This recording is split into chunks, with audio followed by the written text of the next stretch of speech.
காரியங்களை அல்லாஹ் நடத்துகிறான் என்பதில் கருத்து வேறுபாடுகள் இல்லை. அனைத்தையும் அவன் நடத்துகிறான். நான் செயல்படுகிறேன், என்னை அவன் செயல்படுத்துகிறான். செயல்படுவதுதான் நம்மை அவன் செயல்படுத்துகிறான். அவன் செயல்படுத்தவில்லை என்றால் நாம் செயல்பட முடியாது. நம்மை அவன் இயக்குகிறான். அவன் இயக்கவில்லை என்றால் நாம் இயங்க முடியாது. நான் அடிக்கடி ஞாபகப்படுத்தி பார்ப்பதுண்டு.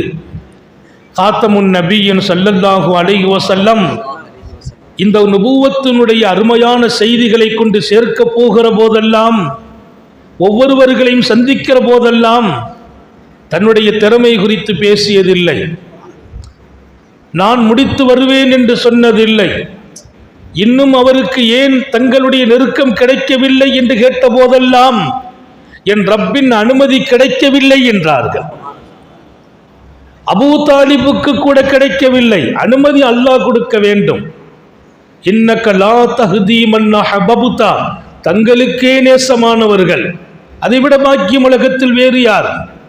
நபி பெருமானார் ஸல்லல்லாஹு அலைஹி வஸல்லத்தால் நேசிக்கப்படுகிற மனிதனை விட உலகத்தில் பாக்கியவான் யாரும் இருக்க முடியாது. நான் நபியை நேசிக்கிறேன், நபி நம்மை நேசிக்கிறார்கள் என்றால் அது பாக்கியம். அல்லாஹ் தௌபீக் செய்வானாக. தாங்களின் நேசத்திற்கு சொந்தமானவர்களுக்கும் ஹிதாயத் என் கையில் என்றான் அல்லாஹ். இன்னக லா தஹ்தி மன் அஹ்பப்த, தாங்கள் யாரை நேசிக்கிறீர்களோ அவர்களுக்கு ஹிதாயத் என்னை சார்ந்தது. நபிட்ட போய் நீங்க நேர்வழியெல்லாம் கொடுக்க முடியாதுன்னு சொல்லக்கூடாது. நேர்வழியினுடைய இரட்சகர் முஹம்மது ரசூலுல்லாஹ். லா தஹ்தி, அவங்க ஹிதாயத்து என்கிட்ட இருக்குது, அதை நீங்க அவங்கள்ட்ட கொண்டு சேர்த்துற முடியல. அல்லாமா ஹஸனுல் பஸ்ரி ரஹிமஹுல்லாஹ் சொல்வார்கள்,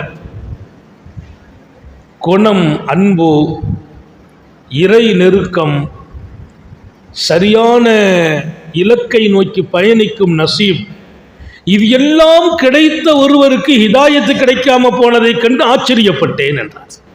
குணம் இருந்துச்சு, நேர்த்தியான வழியை தேர்ந்தெடுக்கிற வாய்ப்புகள் இருந்தது, அடுத்தவர்களுக்கு உபகாரம் செய்கிற தன்மைகள். நான் எங்கே வேறு எங்கும் சொல்லவில்லை, என் வீட்டின் எதிர் வீட்டில் இருக்கிறார் என்றார்கள். அல்லாமா ஹஸனுல் பஸ்ரி அறிவுலகத்தின் மேதை, அறிவுலகத்தினுடைய மேதை. சர்க்காரை ஆலம் ஸல்லல்லாஹு அலைஹி வஸல்லம் எந்த வீட்டில் தங்கினார்களோ அந்த வீட்டில் வளர்ந்தவர்கள் ஹஸனுல் பஸ்ரி ரஹிமஹுல்லாஹ். உம்மு ஸலமாவுடைய மடியிலே வளருகிறார்கள். அல்லாமா ஹஸனுல் பஸ்ரி